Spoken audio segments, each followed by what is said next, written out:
Thank you for...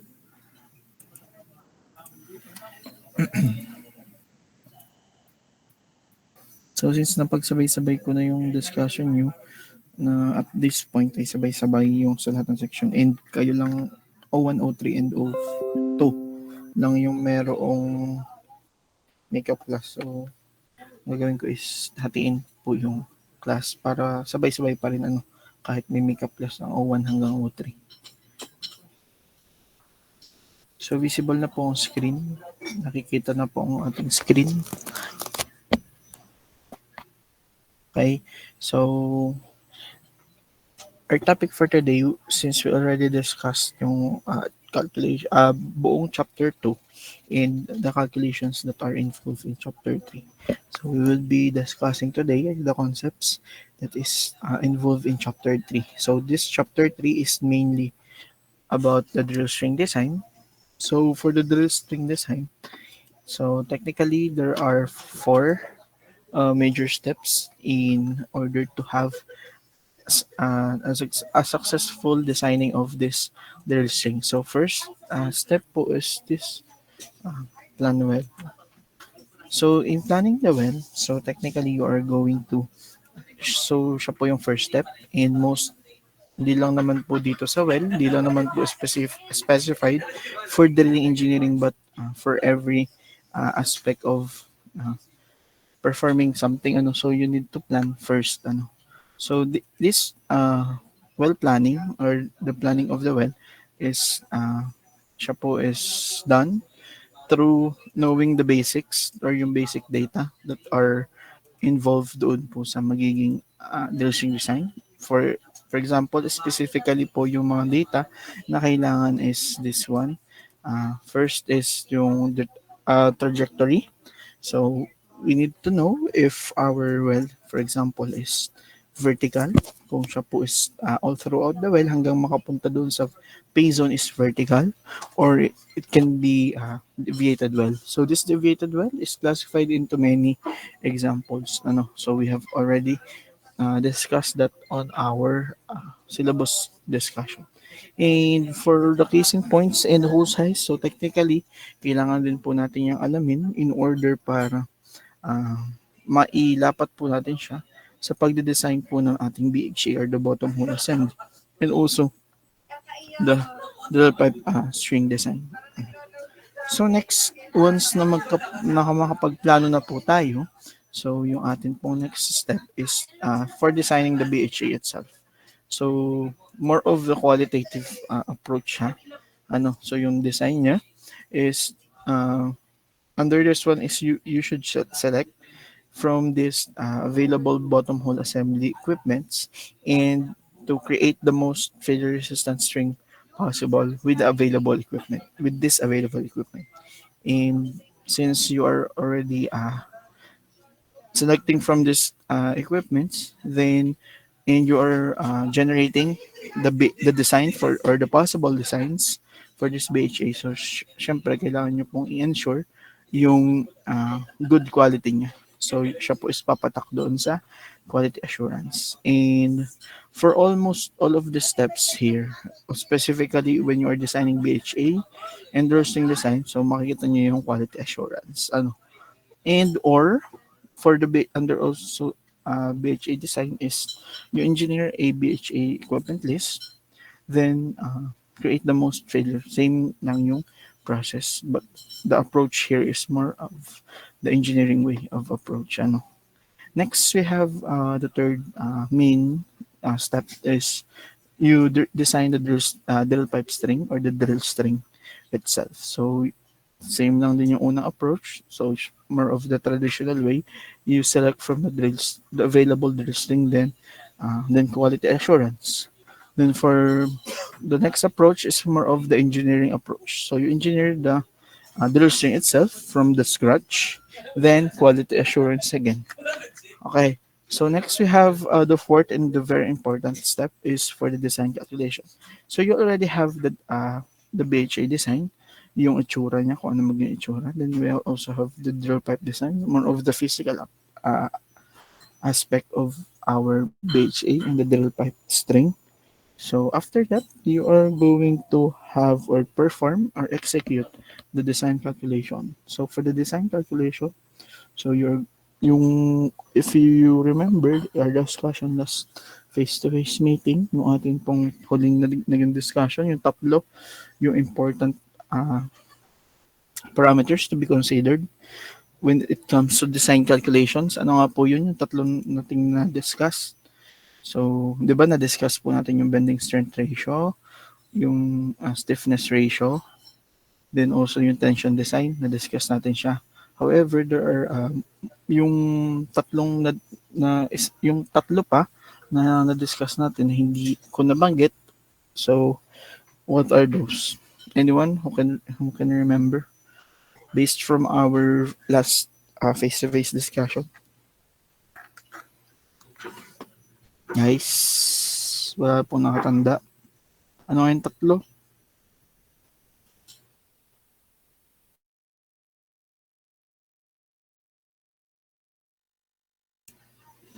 Wala pong nakatanda ng discussion time. Go ahead, Echo.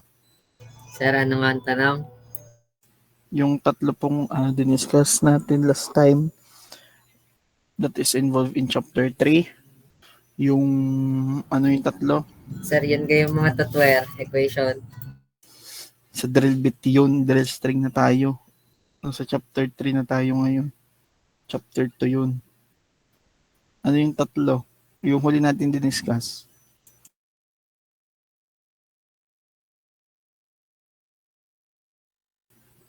Anyone who could remember?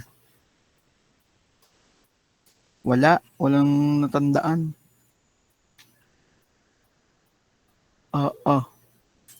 Inulit pa natin yung discussion na yun. Tanda yung body yield strength. Tanda yung burst pressure. Yung collapse pressure. Parang saan natin discuss yun? Sa boiler room. Tama ga?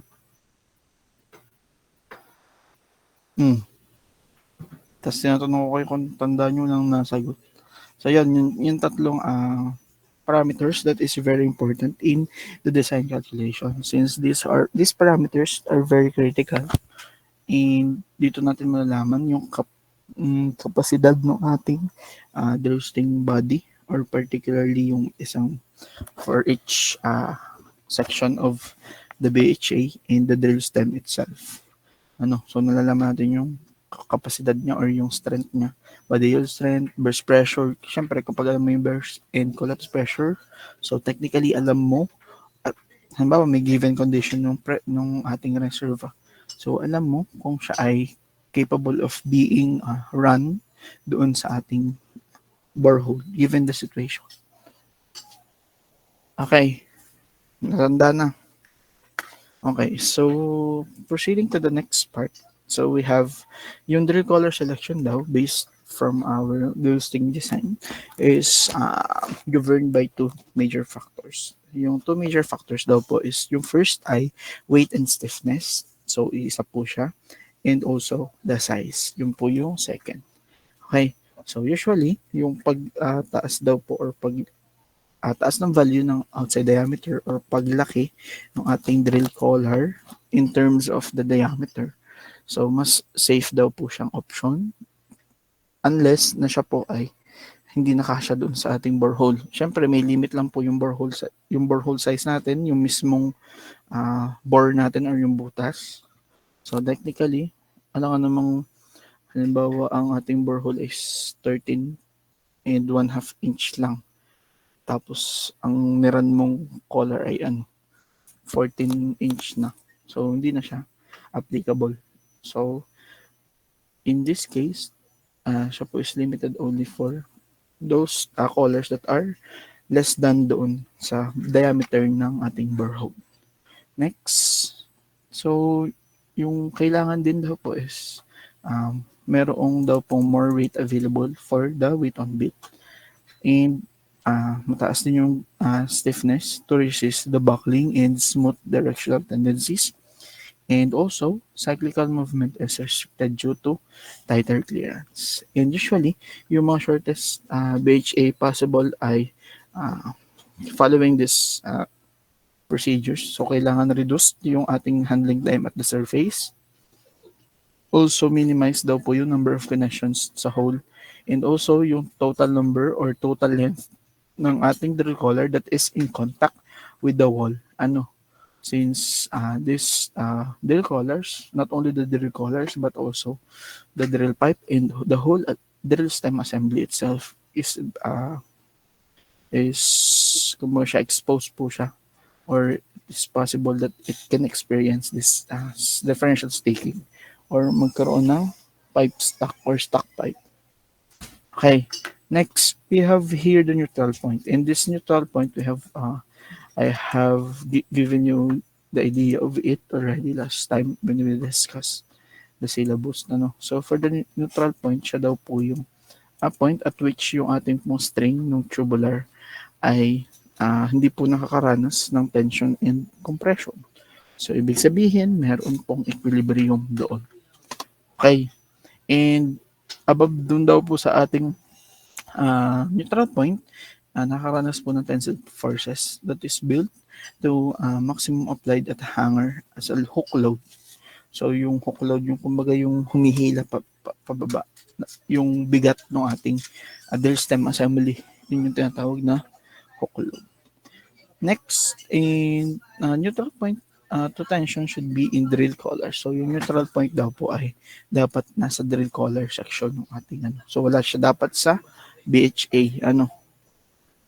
Next, we have here the two types of the neutral point. So, we have the neutral point of tension and compression. And we have the neutral point of bending. So, for the neutral point of tension and compression, it is the point at which yung sum daw po ng ating axial or forces are equal to zero, meaning siya daw po in terms of axial forces ay at equilibrium. Then next, we also have the neutral point of bending. So for the neutral point of bending, kung dito po sa NPTC or the neutral point of tension and compression ay axial force ang equal to zero, sa NPB naman, ang equal to zero naman po is yung sum ng moments. Ano, so, yun yung tinatawag na NPB. And the point within a tube, where the average of the radial plus the tangential stress in the tube is equal to the actual stress. And also, it is also the point within the tube where the void weight of the tube hanging below the point is equal to the to an applied force at its bottom end. So, nabanggit na po diyan yung concept ng buoyancy, ano, since we have this void weight. So, ito yung itsura niya, ha? Yan. NPB is most likely found here sa upper portion nitong ating BHA. But NPTC is mostly found in yung NPB can be upper or lower portion of the drill collar or the drill string. Yung NPTC can be mostly in the drill string, most common. Next, nabanggit ko kanina yung sa buoyancy. So for the buoyancy, this buoyancy is yung basic concept po niya is it is the weight of the displaced fluid. So technically, kung in our thought, siguro yung fluid is yung halimbawa ay merong drilling fluid. However, di ba po una po nating ini-input or una po nating iniraran yung ating drill string doon sa ating borehole. So technically, wala pa pong presence ng drilling fluid. However, meron siyang air. So yung volume or yung weight, yung weight po ng air na na-displace, yun po yung tinatawag buoyancy niya. So, since kahit siya ay nakahang sa may buoyancy pa rin siya sa air. However, yung buoyancy na ating iniisip diga po ay lagi sa tubig or sa mga liquid phase. So buoyancy is usually accounted for the buoyancy factor. So this buoyancy factor, na-discuss na natin siya last time. And I think you are very much familiar already with the formula for the buoyancy factor. And in order to find the buoyancy factor itself, we only need one variable or we only need one given. Ano nga po yung kailangan lang po natin para makuha yung value for the buoyancy factor. Ano nga, tanda ba?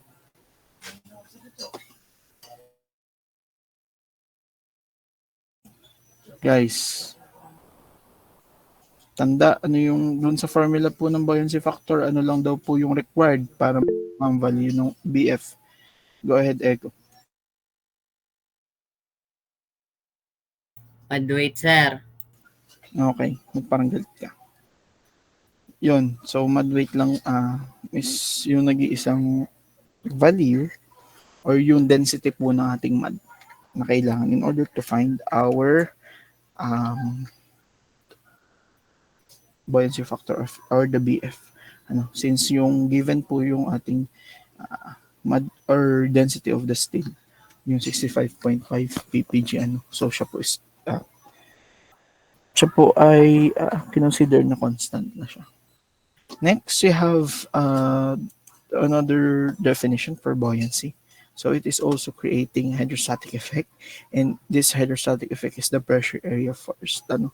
So since subjected po siya for this so-called hydrostatic effect, since it is filled with drilling fluid, ano, yung ating borehole, and the forces acting on bursting are yung self-weight po niya and the hydrostatic pressure of yung drain fluid, just like what I've said. Next, we have the last definition. So, buoyancy daw po is creating a force acting at the bottom of the drill string and placing yung lower portion ng ating drill strings in compression and reducing its hook load. So, binabawasan yung hook load via the yung parang tinutulak siya ng ating hydrostatic pressure. Okay. Next, we have the BHA design. For the BHA design, yung atin pong BHA has this specific components that is found in every BHA. So for the first item or the first component, we have the drill collars. So you're very much familiar already with that. We also have these mud motors, which is classified as PDM. Yung common abbreviation po niya is PDM, since the most common mud motor that is used, since meron pong presence ng drilling fluid, is the positive displacement mud motor. And also we have here the MWD, or the measurement whilst drilling tool. So siya po is tool that generates these logs or real-time logs during the drilling operation. And also we have the heavyweight drill pipe, which is abbreviated as HWDP. And we also have the specialized drill pipe. So this specialized drill pipe, yung example po niya is yung stabilizers, yung reamers, So yun is ating i-discuss later. Kasama ba siya later? Kung siya ay aabot dun sa ating sa aking sinet na part 1, part 2. Next, we have the drilling sub. So this drilling subs, sila po yung mga short piece of pipe. Lahat, kahit anong klase ng short piece of pipe. However, it is not only limited to one, but many types. Madami pong various types of this drilling subs or yung mga short piece of pipes which has their individual